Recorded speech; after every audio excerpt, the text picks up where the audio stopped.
Tika baga guyyaa kanaan si ga'e jechaa harka kee ol baasii nu garsiisi. Duwwaa ta'uu isaa nutti argisiisi harki kee isa bitaa mee hin mul'ata hin mul'ata hin mul'ataami hin mul'ata ayyee laallee irraa hundumaa baasee jira. Kurnan ol baasee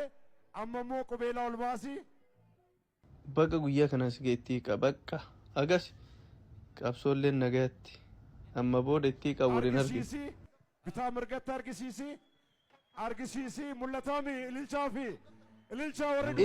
guyyaan guyyaa isaati guyyaa gammachuuti ililchuu qabdani ililcha maa callisee dhaabatumman hayyee mee Tiiqaa tuutti beektaa guyyaan kun guyyaa meeqaati coomsaa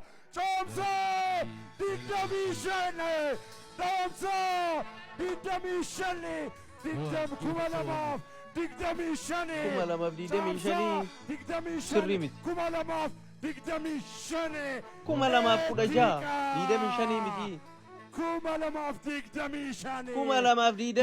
miti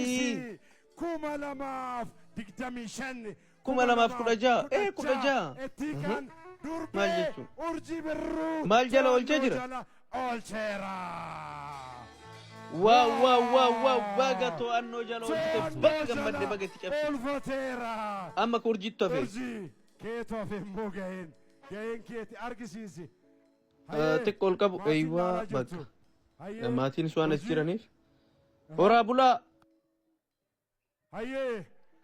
hayyee durbee urjii birruu ishiinis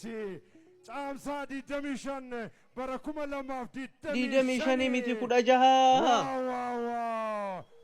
akka nagaa achuma irratti osoo jiranuu maal nuuf ibsuu qaban urjiidhaan akkas jechaa ture maaliidhaan teekistiidhaan halkan waan ta'e jechaa ture isa jechaanii ba'eessan maal godhuu qaba har'a maatii duratti jechaanaa jedhuun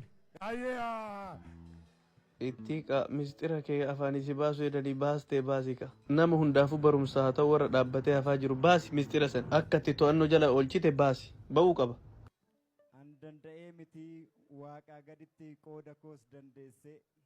ani obsee miti waaqaa gaditti qooda koos si tobsee gatii dhamaatii kee ollaaf fira fuulduratti har'a siin kaffalaa waan humni koo danda'u hoodu jaalala. Wow baga gammadde horaa bulaa lama taarafaa sadi taakaa baay'ee gaariidha amma hoo ka eenyutti itti fufa deebii durbee urjii isa teekistiidhaan jettuun san sagaleedhaan nu haa dhageechistu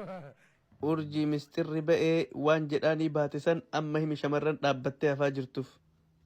hin dhagahamne eeywaa horaa bulaa itti qaaka situ beek baga gammaddee baga guyyaa kanaan si ga'e horaa bulaa